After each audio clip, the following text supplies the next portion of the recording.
Morning, જય શ્રી કૃષ્ણ।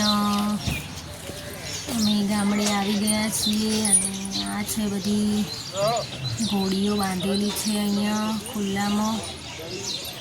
આ છે ઝૂલી અને મારો ભાઈ જાય છે વરઘોડામાં। આની અંદર શીતલ છે, શીતલને લઈને વરઘોડામાં જાય છે।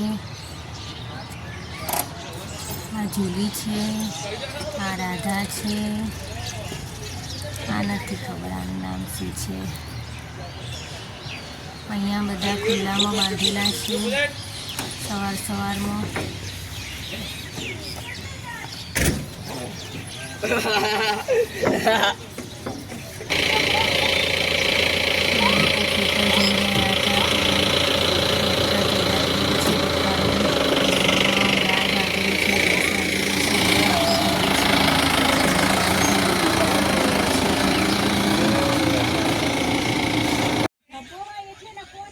વાડીએ આવી ગયા છીએ।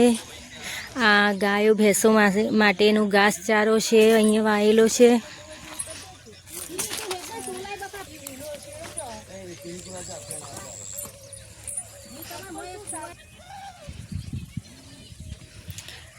આ છે પપ્પાની વાડીમાં પ્રાકૃતિક ઓર્ગેનિક ખેતી કરે છે પપ્પા। એમાં અહીંયા આમાં બાજરી વાવી છે।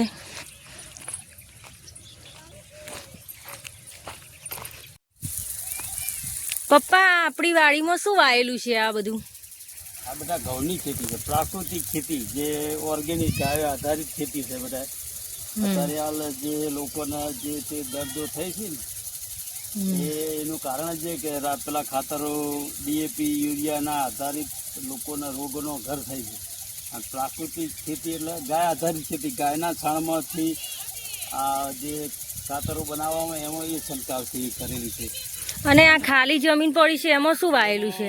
પ્રાકૃતિક ખેતીમાં બાજરી, એ ઓર્ગેનિક ખેતી કરેલી છે। બાજરીનું વાવેતર કરેલું છે ઉનાળો, પછી બાજુમાં રચકાનું વાવેતર કરેલું, એ પણ એક ગાય આધારિત ખેતી છે। આ આપણી વાડીની અંદર મેં સંકલ્પ કરેલો છે કે કોઈ દી ઝેરી વસ્તુ અંદર એન્ટ્રી કરવાની નહીં, બધું પ્રાકૃતિક ખેતી ઉપર જ આધારિત થઈ જાય। કારણ કે અત્યારે રોગો, જે તે રોગોનું ઘર થાય જે તે ખાઈ, એટલે માતા વાડીની અંદર આપણે પ્રાકૃતિક ખેતીનું પેલું કરેલું વાવેતર પ્રાકૃતિક ખેતીનું જ કરવાનું છે। એમાં કોઈ પણ દવાનો છંટકાવ એવું કરવાનું નથી।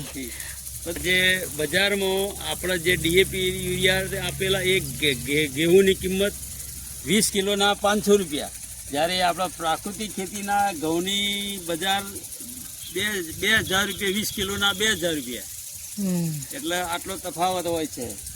માતા આપણે આ આધારિત જ ખેતી, તમામ ખેતી પ્રાકૃતિક કરેલી છે, ગાય આધારિત જ।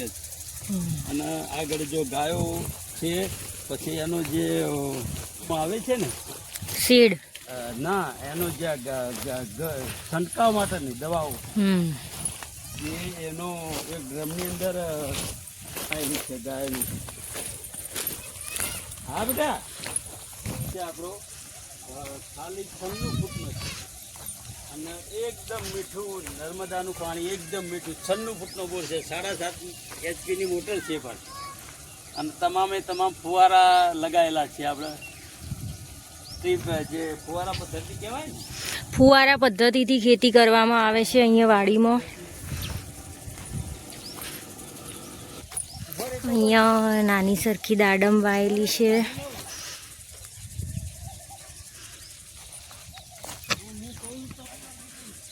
અહીંયા શેડ બનાવવાનો છે ઘોડીઓ માટેનો, ગાયો ઘોડીઓ બધા માટે। અને અહીંયા ઘાસચારો છે ગાયો માટેનો।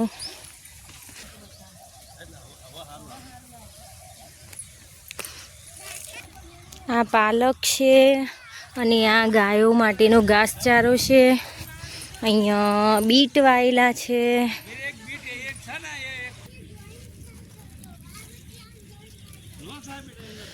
આ છે બીટ।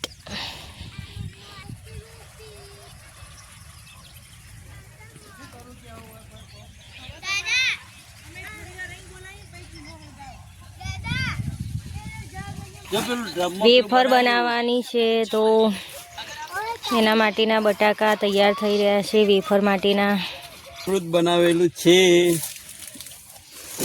એની અંદર ગોળ, ચણાનો લોટ, માટી, વૃક્ષની અંદર જૂના વૃક્ષની બાજુમાં હોય માટી, અને 10 લીટર ગાયનું છાણિયું અને 10 લીટર ગૌમૂત્ર, એમ કરીને કાયમી એને આ રીતે હલાવવામાં આવે છે અને 1 અઠવાડિયામાં તૈયાર થઈ જાય. સ્પેશિયલ ઓર્ગેનિક, કોઈ ખાતરો જો છાણિયું દેશી ગાયનું. આનો પછી છંટકાવ કરવામાં આવે છે. તમે જોઈ શકો છો કે અહીંયા ગાયો બાંધેલી છે. 10 ગાયો પણ 10 છે.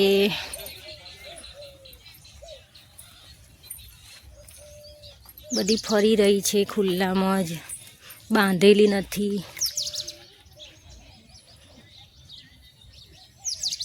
ત્યાં ભેંસ પણ છે.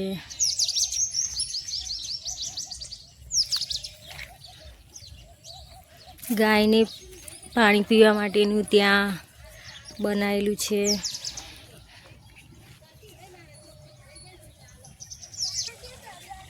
તો આ હતો મારો ખેતરનો નાનકડો બ્લોગ. જો તમને પસંદ આવે તો તમે મારી ચેનલને લાઈક, સબસ્ક્રાઈબ અને કોમેન્ટ કરતા રહેજો. તો હું આવા સારા સારા વિડીયો લઈને આવતી રહું. Thank you.